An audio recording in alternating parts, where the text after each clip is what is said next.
ओम शांति। आज दिनांक 5 जनवरी 2021। बाबा ने महावाक्य में हम बच्चों को जो वरदान दिया और लवलीन स्थिति के लिए जो पुरुषार्थ का पॉइंट दिया, उसका मनन करेंगे। बाबा वरदान में बोले, ट्रस्टीपन की स्मृति से निमित्त समझ हर कार्य करने वाले डबल लाइट भाव। आज बाबा हम बच्चों को डबल लाइट भाव का वरदान दे रहे हैं। वरदान में बाबा कह रहे हैं, ट्रस्टीपन की स्मृति से निमित्त समझ हर कार्य करने वाले डबल लाइट भाव। डिटेल में बाबा बोले, निमित्तपन का भाव बोझ को सहज खत्म कर देता है।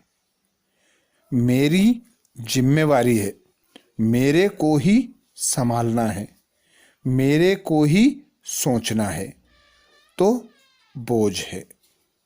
अर्थात बाबा सब बोझों को अपने सिर से खत्म कर हल्का रहने की श्रीमत दे रहे हैं। बाबा कह रहे हैं, कभी भी यह स्मृति ना हो कि मेरी जिम्मेवारी है, मेरे को ही यह कार्य संभालना है, मुझे ही यह सोचना है। यदि ऐसी जिम्मेवारी सर पर रखेंगे तो बोझ होगा।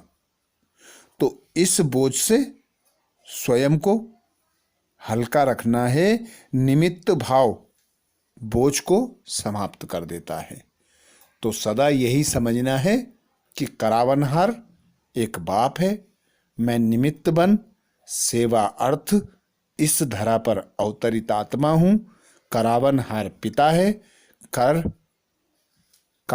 करा रहा है, तो मेरे ऊपर कोई बोझ हो नहीं सकता। आगे बाबा बोले, जिम्मेवारी बाप की है, तो बाप ने ट्रस्टी अर्थात निमित्त बनाया है। इस स्मृति से डबल लाइट बन उड़ती कला का अनुभव करते रहो। जहां मेरा है वहां बोझ है। इसलिए कभी किसी कार्य में जब बोझ महसूस हो तो चेक करो कि कहीं गलती से तेरे के बजाय मेरा तो नहीं कहते। अर्थात बाबा ने हम बच्चों को श्रीमत दी है कि मेरे को तेरा में परिवर्तित कर दो। तो यह जो बोझ है जिम्मेवारी का, यह जो मैंपन का बोझ है, मेरेपन का बोझ है, इससे मुक्त हो जाएंगे। सदा यही स्मृति रखना है कि मैं निमित्त आत्मा हूं। मुझे पिता परमात्मा ने ये जो मर्जी व जन्म प्रदान किया है, यह सेवा अर्थ है और कराने वाला एक बाप है। मैं निमित्त कार्य कर रही हूं।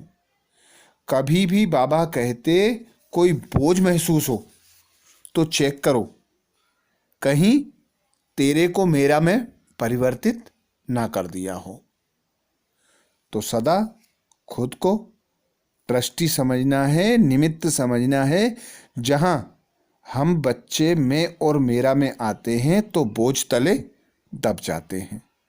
तो हल्का डबल लाइट बनने के लिए बाबा कहते, निमित्तपन के भाव द्वारा बोझ को समाप्त करो।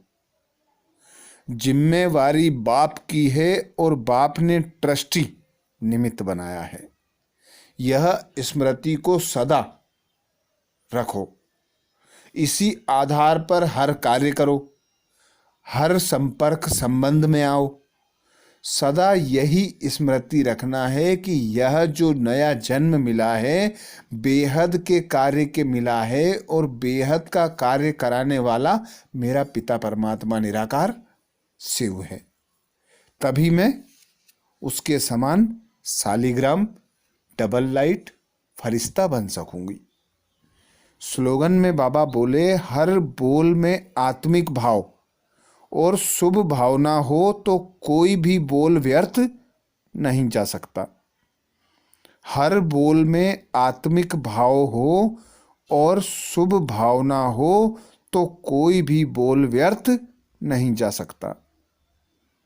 अर्थात बाबा ने हम बच्चों को लक्ष्य दिया आत्म अभिमानी बनने का।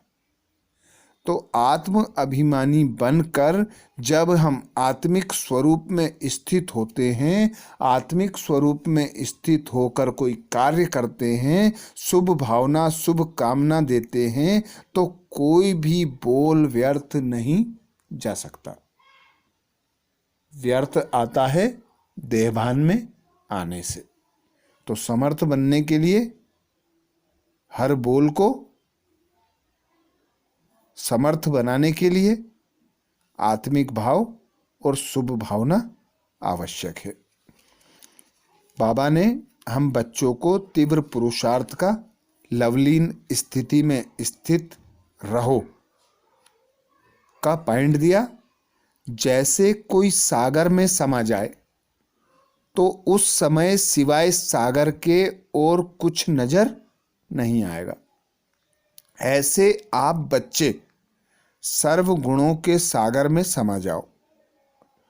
बाप में ही समाना है, लेकिन बाप की याद में। बाप में नहीं समाना है, लेकिन बाप की याद में स्नेह के सागर में समा जाना है। अर्थात बाबा कह रहे हैं सागर में समाने का अर्थ यह नहीं कि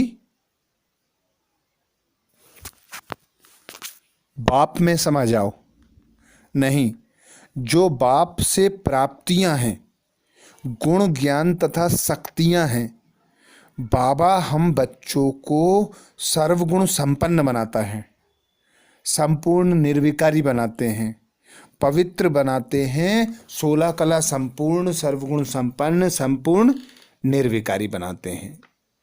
तो जितना जितना हम बाबा की याद में रहकर उससे जो हमें प्राप्त हुआ है उन प्राप्तियों को स्मृति में रख, उसका स्वरूप बन, उनके द्वारा बाप की प्रत्यक्षता करते हैं, यही समा जाना है।